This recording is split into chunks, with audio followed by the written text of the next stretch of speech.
नमस्कार, बहुत स्वागत है आपका। आप देख रहे हैं प्रतिशोध और आप देख रहे हैं मैं अपने सीनियर्स के साथ यहाँ पर पूरे दल बल के साथ, वॉर वेटरन्स के साथ मौजूद हूँ। एयर मार्शल पीके श्रीवास्तव मेरे साथ मौजूद हैं, मेरे साथ कर्नल साहब मौजूद हैं जो हमेशा सीरियस नोट पर अपनी बात कहने के लिए जाने जाते हैं। कमोडोर साहब मेरे साथ जुड़ चुके हैं इस चर्चा में, बहल साहब। लेकिन इससे पहले कि मैं आगे बढ़ूँ, आपको एक बात बता दूँ, पाकिस्तान का चरित्र आप लगातार देखते रहते हैं ना, उसमें एक और इजाफा कीजिए जानकारी में। पाकिस्तान जो अमेरिका के दबाव में इजराइल को रिकॉग्नाइज करने की राह में आगे बढ़ रहा है, वो पाकिस्तान साथ में क्या कर रहा है? ईरान के अपने परमाणु आइए ईरान के अपने परमाणु कार्यक्रम को वो सपोर्ट करने की बात कर रहा है। अब असीम मुनीर अमेरिका से क्या कहेंगे?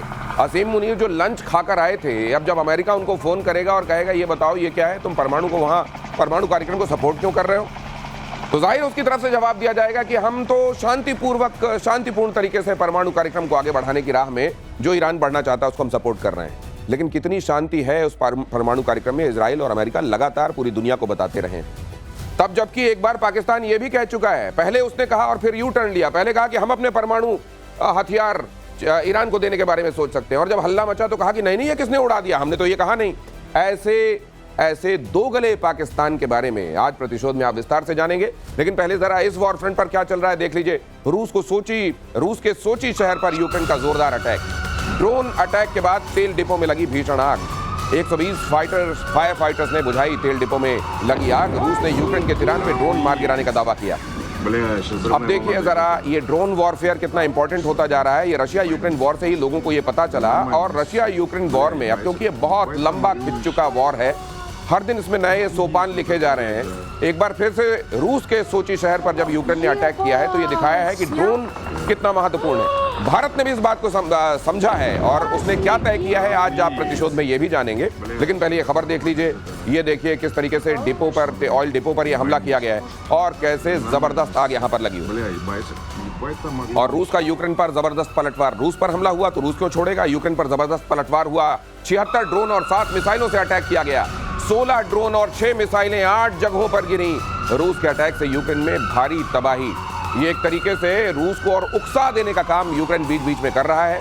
अगर सोचते भी होंगे कहीं व्लादिमीर पुतिन की चलिए अब शांति की तरफ बढ़ा जाए, तो इस तरीके की उकसाहट जो है वो फिर से उनको ये याद दिला देती होगी कि किस तरीके से रूस के लिए एग्जिस्टेंशियल थ्रेट हो सकता है अगर उन्होंने इन सबको काबू नहीं किया।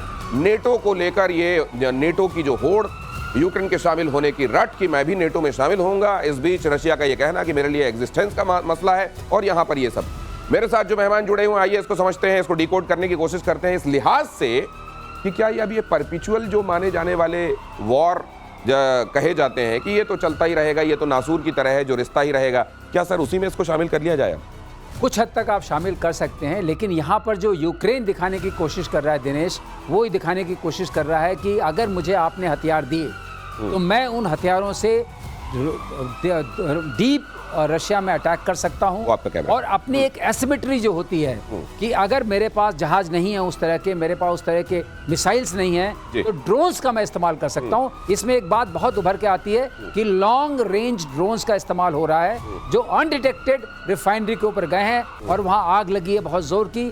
तो ये जो चीज़ है ये ज़रूर अपने आप में एक चिंता पैदा करती है रशिया के दिमाग में, और एक तरीके से ज़ेलेंस्की आह्वान दे रहे हैं वेस्टर्न पावर्स को, खास तौर से अमेरिका को, ये वाला ड्रोन और दो ये वाले ड्रोन जो हैं वो उस तरह से ट्रक में नहीं भेजे गए, यहीं से ऑपरेट किए गए। ये ट्रक वाले नहीं है, ट्रक वाले नहीं। तो कुछ ट्रक के जरिए भेज दिए जा रहे हैं, कुछ लंबी दूरी से ऑपरेट किए जा रहे हैं। लेकिन आप देख रहे हैं ड्रोन का महत्व अब वॉरफेयर में, और खासतौर से एसिमेट्रिकल वॉरफेयर वो कहा जाता है, उसको कहा जाता है जब दोनों देशों की ताकत में बहुत बड़ा फर्क होता है, सेना की ताकतों में, और उस बीच में लड़ाई लड़ी जाती है, जिसको किसी जमाने में गुरिल्ला टाइप की लड़ाई भी आप कह सकते हैं। और उस समय एसिमेट्रिक वॉरफेयर में अब ड्रोन का ये महत्व। लेकिन सर इस बीच क्या अब यूक्रेन पूरी तरह खंडहर ही देश के दुनिया के नक्शे में दिखाई देगा आने वाले दिनों? देखिए, रशिया का एम बहुत क्लियर है कि हमें सूमी और खार्किव को बनाना है एक बफर जोन, और साथ में लुहांस्क और डोनेट्स्क का पूरा एरिया ले लेना है, और साथ में हमको खेरसों के पास जाके लेना है और ओडिशा पे अटैक करना है। यानी कि ये पूरा जो पूर्वी बेल्ट है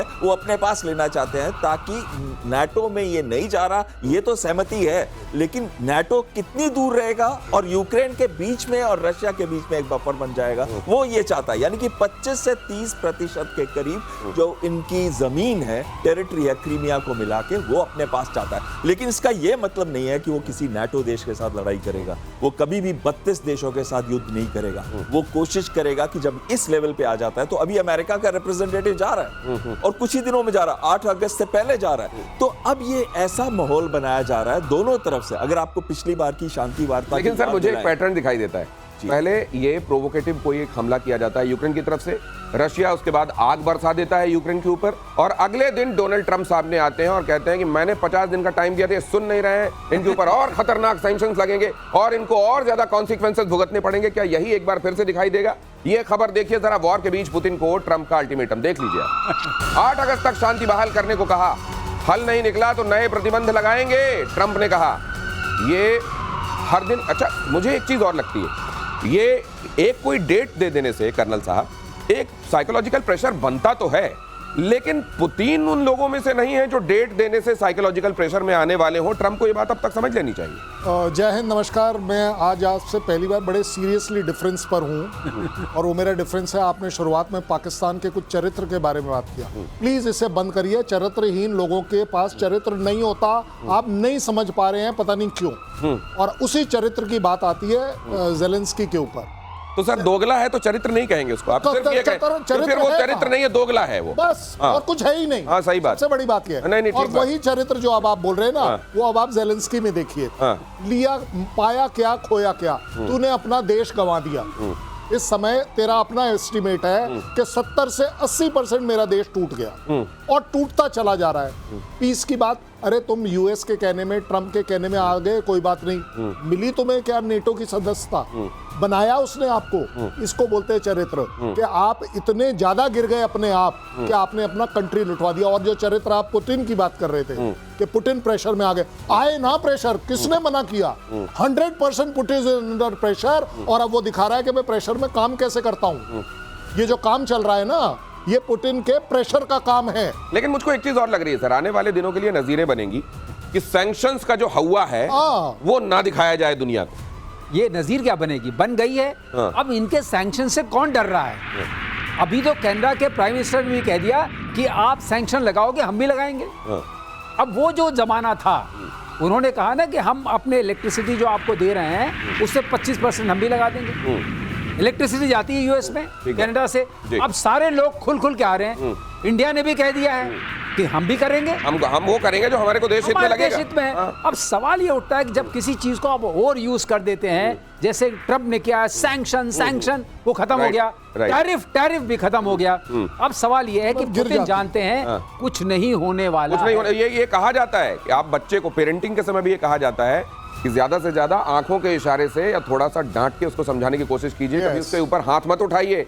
ऐसा ना हो कि वो फिर आपका किसी भी तरीके से लोड लेना बंद कर दे।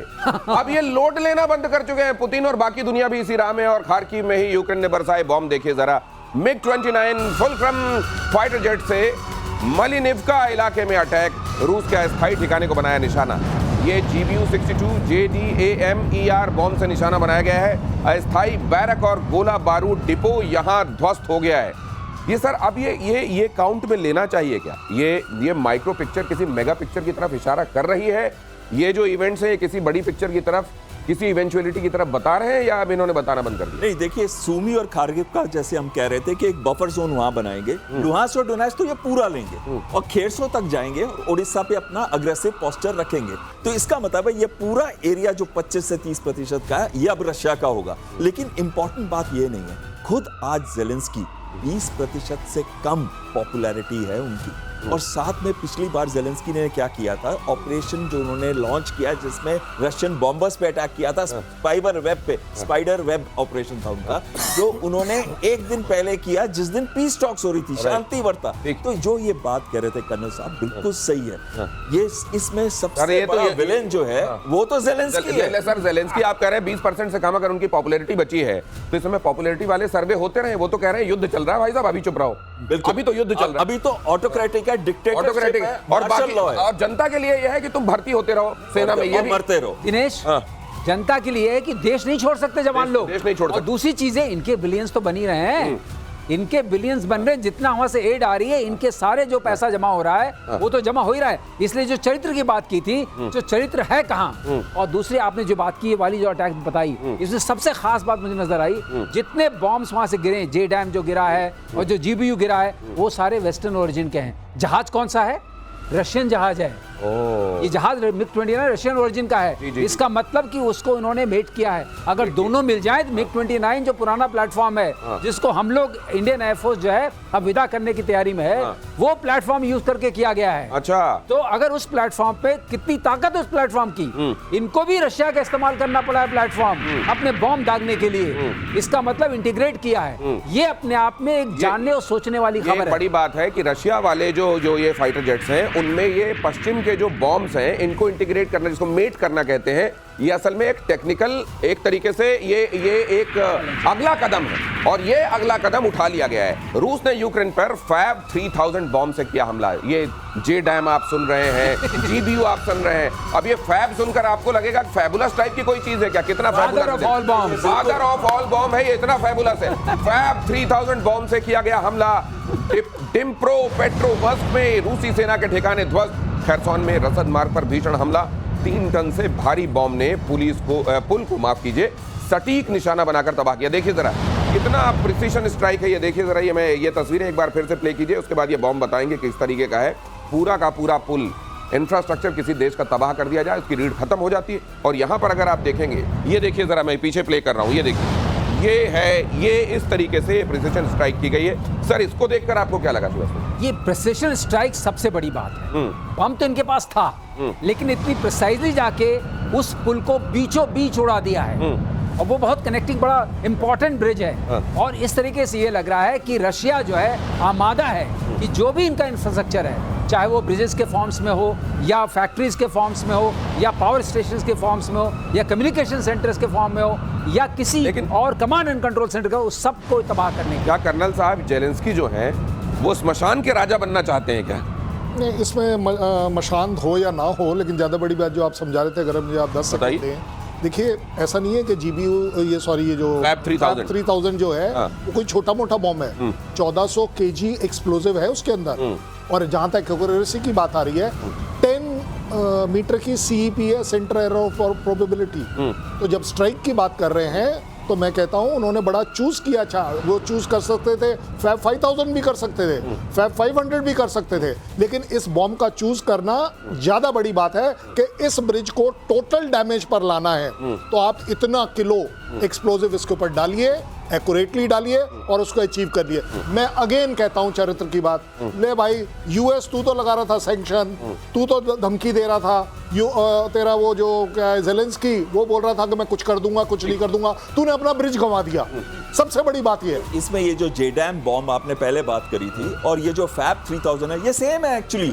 बॉम्ब सेम है, कैपेसिटी डिफरेंट है। 3000 केजी इसका वेट है, 1400 जैसे बता रहे थे साहब, इसका वॉरहेड है, हाई एक्सप्लोसिव वॉरहेड। लेकिन ये इतना स्टैटिक कैसे बनता है? नॉर्मल बॉम्ब जो होता है, जो कि डंप कहते हैं, जिसमें मतलब कि कोई भी प्रिसीजन नहीं होता, उसके ऊपर आयन GPS लगाया जाता है और विंग्स लगा दिए जाते हैं। ये ग्लाइड बॉम्ब की तरह होता है, 40 से 60 किलोमीटर दूरी से हम फेंकते हैं और ये जाके सीधा सटीक निशाना करता है ब्रिजेस। और क्योंकि इसमें इतना वेट होता है, ये पेनिट्रेट करके वहां पे एक्सप्लोड कर सकता है कि ब्रिज भी टूट जाएगा। ये इसी को बोलते हैं वो यूनिवर्सल मॉड्यूल ऑफ करेक्शन जो है, वो जो गाइड करता है उसका एज गाइड। ये बिना उसके भी हो सकता है। समझ लीजिए कि बारूद के एक बड़े से ढेर को आप आंख लगा दीजिए और पंख लगा दीजिए, ये समझ लीजिए। और उसमें क्योंकि इतना ज्यादा वजन होगा, तो वो जो एक पेनिट्रेशन का काम होता है ना, वो अपने मोमेंटम और वेट की वजह से वो मास इनटू वेलोसिटी हो जाएगा और उसकी वजह से जाके वो पेनिट्रेट और 1400 केजी फ्रैगमेंटेशन और 1400 केजी एक्सप्लोजिव आ गया। ओके, और ईरान के एटमी कार्यक्रम को पाकिस्तान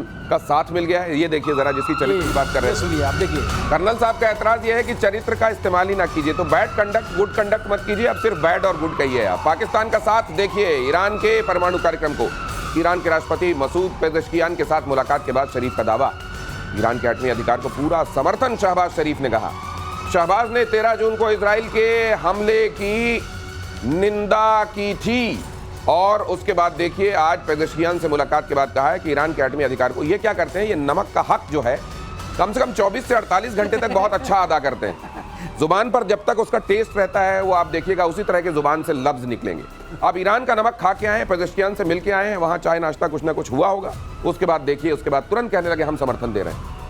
उधर कुछ दिनों पहले जब ये बात वहीं से निकल कर आई थी कि वहां देखिए शायद ये ईरान को परमाणु हथियार तक दे सकते हैं इजराइल के खिलाफ लड़ाई में, तब इन्होंने उसके बाद 24 घंटे के अंदर अंदर यू टर्न लेकर कहा था ये कौन कह रहा है, कौन उड़ा रहा है ये सर, ये क्या है? एक बात नोटिस करिए, मुनीर किसका खा के आए थे? ट्रम्प का खा के खाए। हाँ। ये किसका खा के आए? पेजेशियान का। जो जिसका खाएगा उसका बजाएगा। लेकिन इनके हाथ में है क्या? हाँ। ये बात तो कर रहे हैं, हाँ। सारा मामला तो मुनीर के हाथ में है। हाँ। तो ये तो यूं ही गाल बजा रहे हैं। नहीं तो ये क्या मुनीर को बता के गए होंगे कॉन्फिडेंस में लेके, देखो मैं नमक खाने जा रहा हूँ, मैं दे दूंगा बयान, हालांकि मेरे बयान का कोई मतलब नहीं है। उसके बाद तुम एक ओवर पावर करने वाला बयान देते। जो मुनीर को आएगा वही करेगा। पाकिस्तान में mind my mark my words, Pakistan में सीधी सीधी बात है, बताकर नहीं जाया जाता है, परमिशन लेकर जाया जाता है। अगर किसी ने कहीं जाना है, किसी पॉलिटिशियन ने, वो मुनीर की परमिशन के बिना नहीं जा सकता। क्या परमिशन दे दी होगी कि अच्छा तू जाके बोल दे?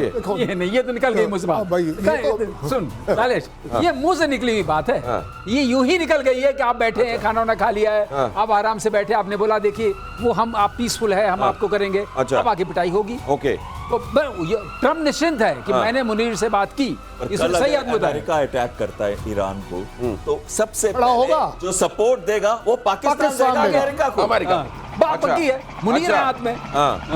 कि तुम बढ़े चलो, हम तुम्हारे साथ नहीं हैं। मतलब ये वाली बात ये है कि हम आपके परमाणु कार्यक्रम को समर्थन देते हैं, लेकिन अगर ट्रंप ने पिटाई शुरू की तो हम तो इजराइल को रिकॉग्नाइज करने की राह में आगे निकल चुके हैं, हम तो उसके साथ खड़े रहेंगे। आप हमारा वहीं तक मानिएगा, हम अपने एयर स्पेस का इस्तेमाल भी ईरान के ऊपर हमला होने के लिए दे देंगे। ग्राउंड भी सरलीकरण जो कहते हैं ना, सरलीकरण जो तुम कहते हो, सरलीकरण ये जब तुम ठोकोगे तो हम तुम्हें ठोकने में मदद करेंगे। हाँ, ये हमारे, लेकिन बयानों में कोई कमी नहीं छोड़ेंगे। नमक खाया है तुम्हारा। ह्यूमन शील्ड बनाकर हमास का इजराइल पर अटैक। अगली खबर देखिए, गाजा में शरणार्थी कैंप के अंदर से मोर्टार दागे गए। मानवीय सहायता वाले टेंट के अंदर से अटैक, इजराइल ने भी जवाबी कार्रवाई की। और फिर उसके बाद इजराइल को ये विलेन बनाते हैं पूरी दुनिया में। आप देखिए, मानवीय सहायता वाला जो कैंप है उसके अंदर से ये मोर्टार दाग रहे हैं इजराइल के ऊपर। वो जगह जहां आदमियों के रहने के लिए जो शेल्टर हाउसेस और इस तरह के बनाए गए, वहां से आप चलाएंगे इजराइल के ऊपर आप गोलियां और गोले।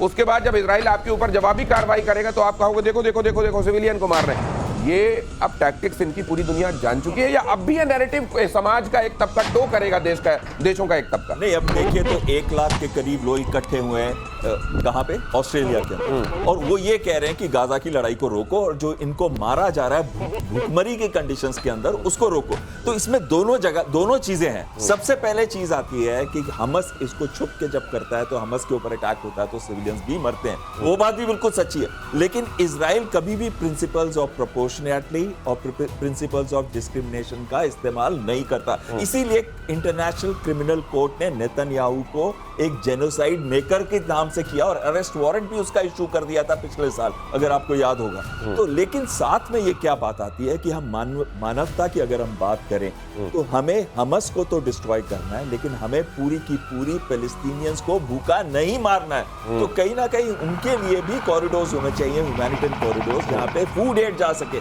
लेकिन ये नहीं है कि तुम हमस को छोड़ दो, तो हमस पे अटैक करो, सब कुछ करो, लेकिन एक इंटरनेशनल फोर्स की आज जरूरत है जो वहां पे खड़े हो, जो ये इंश्योर कर सके कि जो एड है, जो 22 लाख लोग भूखे मर रहे हैं, सैकड़ों मर रहे हैं रोज भूखमरी से, छोटे छोटे बच्चे मर रहे हैं, अगर आप उनकी भी क्या लेकिन उन लोगों को एहसास होता मर रहे हैं सर, किसके वजह से मर रहे हैं? किसकी वजह से मर रहे हैं? लेकिन अगर वो लीडर बना रहे हैं, ये एहसास होता होगा किसको वो लीडर मान के चल रहे हैं? नहीं, नॉट ओनली दैट सर, वो टनल कैसे बनी, झंडा उठा के चल रहे हैं सर, वो टनल कैसे बनी, वो टनल कैसे बनी, और उस टनल में सिर्फ हमास क्यों रहेगा, पैलेस्टीनियन क्यों नहीं रहेगा? वो जो हॉस्पिटल है, कौन सा ऐसा हॉस्पिटल है जिसके नीचे हमास का हेडक्वार्टर नहीं था? आप मुझे बताइए। ये लोग देखिए, पैलेस्टीन अपने आप में, आप माने ना माने, पैलेस्टीन जो अथॉरिटी है वो किसके हाथ में है? हमास के हाथ में है।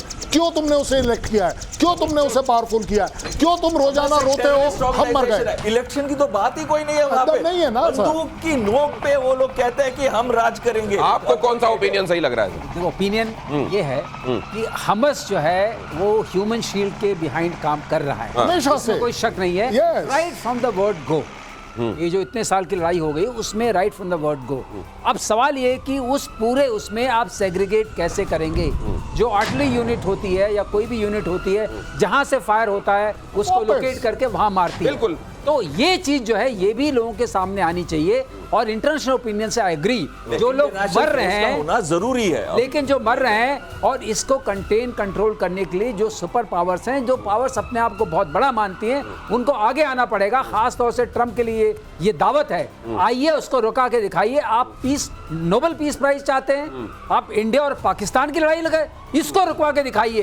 आपको पीस प्राइज करेंगे। वो तो लड़ाई रुकवाना ही नहीं चाहते, वो तो चाहते हैं कि चैलेंज करते हैं हम इस चैनल से चैलेंज करते हैं। अगर आपके अंदर शक्ति है और आप अपने को शक्तिमान मानते हैं तो प्रतिशोध चैलेंज करता है कि इस प्रतिशोध को रोकिए। आप जब ये कह रहे हैं ना सर, ये ह्यूमैनिटेरियन वाली बात और साथ में नोबेल पीस प्राइज वाली बात और शक्तिमान की बात कर रहे हैं, तो शक्तिमान ही गंगाधर है, ये याद रखिएगा सर। अगली खबर देखिए, गाजा में हमास के 130 ठिकानों पर अटैक, इजरायली हमले में हमास कमांडर मारा गया। उत्तर, मध्य और दक्षिण गाजा में एक साथ अटैक, आईडीएफ ने सुरंग और शाफ्ट को बनाया निशाना। जब लोग ये कहते हैं सर भुखमरी वाली बात, इन्होंने वहां पर जो इजराइल के लोग पकड़ के रखे हैं, उन्होंने किस तरीके से उनको भूखा मार रखा है, स्केलेटन बना दिया है उनको, ये भी दुनिया देख रही है। ये भी दुनिया देख रही है कि किस तरीके से इन्हीं के बीच के वो लोग जो इनकी हिमायत की बात करते हैं, कहते हैं हम इनके लीडर हैं, हम इनके लिए काम कर रहे हैं, वो कैसे इन्हीं के लिए मुसीबत बन गए, ये भी तो आइडेंटिफाई करना पड़ेगा ना। बिल्कुल सही। इसी वजह से सारी बात इस बात पे आ जाती है कि क्या मानवता जिंदा है आज? क्या मानवता के हिसाब से हमको इंटरनेशनल फोर्स वहां रखनी चाहिए कि नहीं रखनी चाहिए?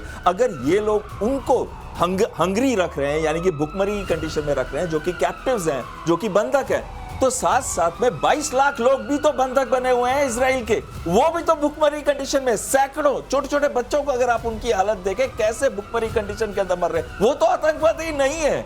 हमारे को चाहिए कि आज पूरे विश्व में, अभी ऑस्ट्रेलिया खड़ा हो रहा है, बीच में यूरोप की 2 कंट्रीज आ गई थी जिन्होंने, यूके तक ने कहा है कि इनको, और भारत कह रहा है कि 2 स्टेट सॉल्यूशन होना चाहिए। भारत ये कह रहा है कि इस युद्ध को रुकना चाहिए। यूएस कह रहा है 2 स्टेट, यूएस तो से रिजॉर्ट बना रहा है। नहीं, यूएस ने एक बार लेकिन सर ये बताऊं, रिकॉग्नाइज नहीं कर रहा। मानवता और ये कहने वाली बातें, ये कितनी कहने वाली बातें और कितनी वाकई दुनिया अमल में लाना चाहती है, ये भी एक सवाल है। भारत और रूस के बीच ब्रह्मोस इंजन पर बातचीत। अगली खबर देखिए, लखनऊ में ब्रह्मोस के लिए रेजिमेंट इंजन, रैमजेट इंजन बनाने पर बातचीत। ये रैमजेट, स्क्रैमजेट आपको एयर मार्शल श्रीवास्तव हमेशा बताते रहते हैं, ये समझाएंगे आपको। ब्रह्मोस 2 के विकास को लेकर भी दोनों देशों में बातचीत। हाइपरसोनिक ब्रह्मोस 2 में स्क्रैमजेट टेक्निक, 2027 तक मिसाइल परीक्षण और तैनाती की उम्मीद। सर इसकी ये लेयरिंग है कि अगर आपके पास रैमजेट है तो आप नेक्स्ट लेवल स्क्रैमजेट बना सकते हैं, वो उसका पार्ट होता है। और अगर आपको हाइपरसोनिक मिसाइल्स बनानी है तो आपको स्क्रैमजेट और रैमजेट इंजन की जरूरत पड़ेगी, क्रूज मिसाइल्स।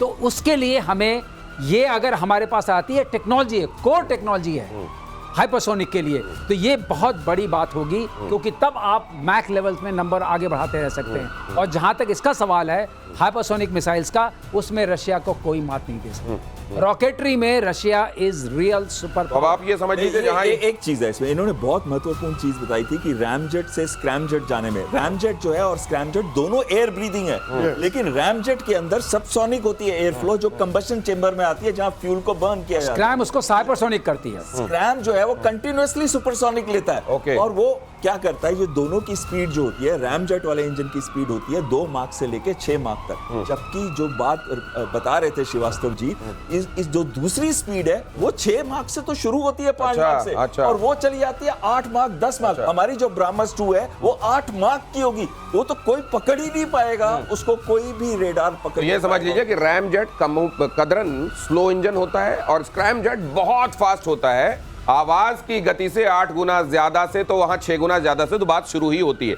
और लखनऊ में ये सब बनाया जा रहा है। सुना है आजकल लखनऊ के नाम से पाकिस्तान में लोग बहुत कांप रहे हैं। ऑपरेशन सिंदूर के बाद सेना का बड़ा फैसला। अगली खबर दिखाइए, सेना के हर बटालियन में अब ड्रोन शामिल होंगे। बटालियन में कमांडर UAV की तैनाती होगी। जवानों के लिए खास ट्रेनिंग की तैयारी।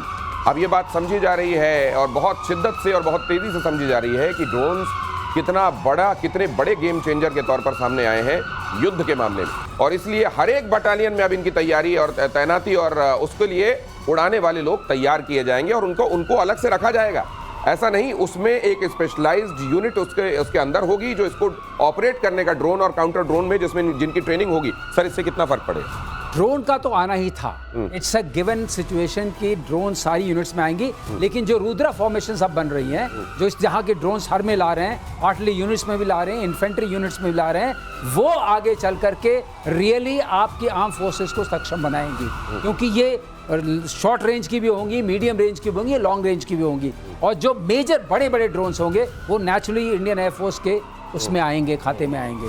तो जहां तक ड्रोन्स का सवाल है, ड्रोन्स और ड्रोन्स की फैक्ट्रीज हमारे पास, हम कई बार इस चैनल पर कह चुके हैं, 800 से ज्यादा हैं। हम हजारों की संख्या में साल भर में बना सकते हैं। तो ये हमारी क्षमता है और इसका पूरा प्रयोग करना चाहिए, पूरी तरह से इंटीग्रेट होना चाहिए। जब ये इंटीग्रेट होगा तब जो प्रहार होगा दुश्मन के ऊपर, हिम्मत नहीं पड़ेगी आने की, क्योंकि एसिमेट्रिक वॉरफेयर को आपने देख लिया है रशिया यूक्रेन वॉर में कैसे होता है। ये बात आपने एज अ कंसेप्ट कर दी, मैं अब आपको ग्राउंड रियलिटी बताता हूँ। ग्राउंड रियलिटी में मेरी पलटन के पास ऑलरेडी 5 ड्रोन हैं। आप मुझे और देंगे और जरूरत पड़ेगी, मेरी आर्टिलरी रेजिमेंट है, फिर भी हमने दिल्ली से खरीद कर भेजे हैं CSR एक्टिविटी में। और ऑपरेशन सिंदूर के टाइम उस पूरी डिवीजन में हमारी रेजिमेंट आउटस्टैंडिंग हुई। मैं नाम नहीं बता सकता, लेकिन आउटस्टैंडिंग हुई कि उसने पूरे डिव सेक्टर को कवर करके दिया कि कहां कैसे कोई मूवमेंट हो रही है या हमें कहां स्ट्राइक करना है। ड्रोन आज की जरूरत नहीं है, अब ये आपका इंटीग्रल पार्ट बन गया है। एक चीज बता दूं, इससे आगे एक सेकंड, जो चाइना का जो ड्रोन्स का प्रोडक्शन है इस साल का 10 लाख ड्रोन्स प्रोड्यूस, ये देखना पड़ेगा आपको। हाँ, और दूसरा चीज है, अभी जो यूक्रेन में चल रहा है, 45 लाख ड्रोन यूक्रेन बनाएगा एक साल के अंदर, आपको रशिया बनाएगा 25 लाख। नहीं, रशिया का तुम्हें पता है ना, रशिया की जो फैक्ट्री है उसको कबूतर फैक्ट्री बोलते हैं। हम लोगों ने कवर किया था, उसका नाम दिया ईरानियन ने कबूतर फैक्ट्री। और दूसरी चीज ये है, ये जो ड्रोन की बात कर रहे हैं, अभी जो रशियन रिफाइनरी के ऊपर अटैक हुआ था, ये उसी कॉमर्शियल ड्रोन से, इसका नाम UZ-22 है, उसको सस्पेक्ट किया था, उसको यूज किया था एज कॉम्बैक्ट ड्रोन। ठीक है, तो इसका मतलब आपका प्रोडक्शन लाखों में होना पड़ेगा। आपको ये बताने की, इसमें एक्सपर्ट्स आपको ये बताने की कोशिश कर रहे हैं कि ड्रोन के मामले में इसकी आवश्यकता को महसूस किया जा रहा है। अब ये आवश्यकता से भी ज्यादा आवश्यक हो गया है फौज के लिए, लेकिन उसके साथ साथ आपको ये भी ध्यान रखना पड़ेगा कि आपको ये कंपैरिजन में देखना है कि बाकी सब क्या कर रहे हैं और आप क्या कर रहे हैं। आइसोलेशन में ये नहीं हो सकता। साउथ चाइना सी में चीन का दखल बढ़ा। अगली खबर देखिए, विवादित इलाके में एटमी बम वर्षक की तैनाती। एशिया मैरीटाइम ट्रांसपेरेंसी इनिशिएटिव के सैटेलाइट तस्वीर में दावा। सैटेलाइट तस्वीर में runway, missile shelter, fighter hangers, ये सब दिखाई दे रहे हैं। यहाँ क्या होने वाला है, जरा आगे देखिए। साउथ चाइना सी के अंदर उन्होंने आर्टिफिशियल आइलैंड्स भी बनाए हैं, उनके अंदर रनवेज भी बनाए हैं, कोस्टल डिफेंस सिस्टम भी बनाए हैं, बॉम्बर्स तक को प्लेस। ये देखिए सर, ये देखिए, ये मिस्चिफ रीफ है। हाँ। ये 2007 में यहाँ कुछ नहीं था, यहाँ रीफ थी, सिर्फ कोस्टल रीफ। और अब 2017 में इसमें रनवे भी आ गया, यहाँ पे कहीं इनका रेडार है। क्लोज कीजिए, इस जगह क्लोज कीजिए जहां समझा रहे हैं। हार्बर, ये इसको देखिए, ये हार्बर आर्टिफिशियल उन्होंने बनाया, यहाँ रेडार है, यहाँ पे ऑपरेशनल कॉम्प्लेक्सेस है, ये रनवे है। और इन्होंने यहाँ पे अब बॉम्बर भी प्लेस। ये रनवे दिखाई दे रहा है सर, ये लंबा वाला, ये रनवे के साथ देखिए पैरेलल टैक्सी ट्रैक भी बनाया। ये तो पूरी फैसिलिटी बना दी गई है सर यहाँ। बिल्कुल। आपको बताएं, ये हेग कन्वेंशन जो है, हेग रेजोल्यूशन एक हुआ था 2016 में, ये उसके खिलाफ है। उसमें कहा गया था कि ये एनवायरमेंटली इंपैक्ट कर रहा है। चाइना जो है ना सर, ये जो इंटरनेशनल कन्वेंशंस हैं उनको लेता है, ऐसे करके फाड़ देता है। और बोला चाइना ने बोला कि ये जो हम इसके साथ नहीं है, जहां पे ये आर्बिट्रल अवार्ड किया गया था फिलीपींस को, वो मानते ही नहीं है इसको। वो कहते हैं कि जो हम कहते हैं कि 95% साउथ चाइना सी हमारा है, तो उनका है। वो 9 डैश लाइन को मानते हैं, 9 डैश लाइन को मानते हैं। 9 डैश लाइन 90% ले लिया उन्होंने।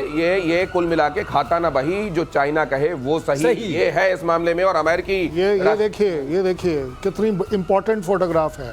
ये जो सैटेलाइट से मिस्चीफ, ये वही वाला है जो आप बड़ा दिखा रहे थे ना, अब ये क्लोजअप है, ये उसी का क्लोजअप है। ये इसमें कुल मिलाकर दिखाने की यहाँ पर बात ये है। ये देखिए जरा, इस जगह पे क्लोज कीजिए, ये दिखाई दे रहा है आपको, ये छाया परिछाई जैसी जो दिखाई दे रही है, ये बॉम्बर्स हैं। और ये बॉम्बर्स यहाँ खड़े हुए, लॉन्च बैलिस्टिक मिसाइल्स कैरी की जा सकती हैं, जिनकी लंबी रेंजेस होती हैं।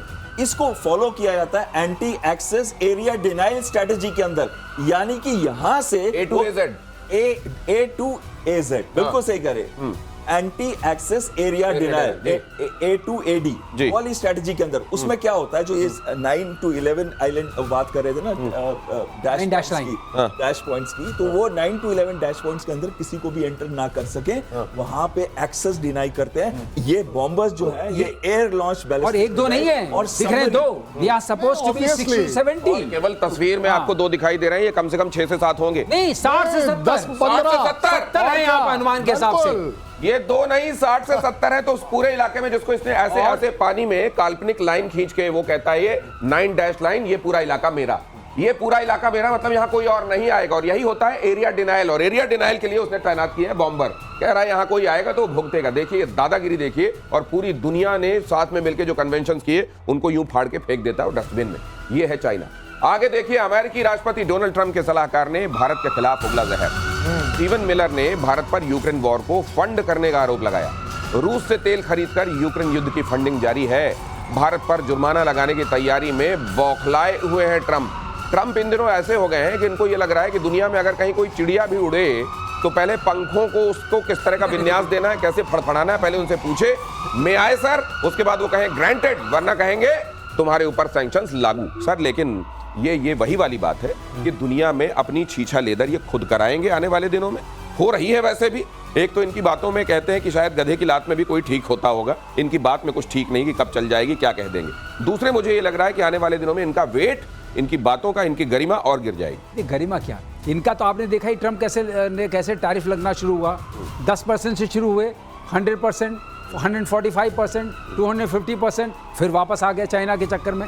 तो ये सर्कुलर मोशन चल रहा है, यू टर्न नहीं है। यू टर्न नहीं, कर्नल साहब, ये जो चेहरे हम यहाँ दिखा रहे हैं, जैसे व्लादिमीर पुतिन उधर कह देते हैं कि आप अपनी बात अपने पास रखिए, प्रधानमंत्री नरेंद्र मोदी भी दबाव में कोई काम करने वालों में से नहीं है, फिर भी ये चांस क्यों ले रहे हैं? अब आज की तारीख में आपने वर्ड इस्तेमाल कर लिया गरिमा।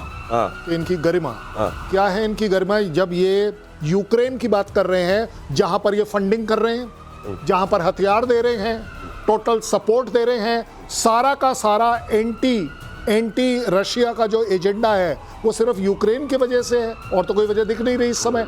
ज्यादा बड़ी बात अगर आप देखें, इस समय दुनिया में कौन सी ऐसी लड़ाई चल रही है, चाहे इकोनॉमिकल ले लो, फिजिकल ले लो, डेंजरस ले लो, थ्रेटनिंग ले लो, जो मर्जी आए वर्ड इस्तेमाल कर लो, जिसमें अमेरिका नहीं है। किस बात की गरिमा?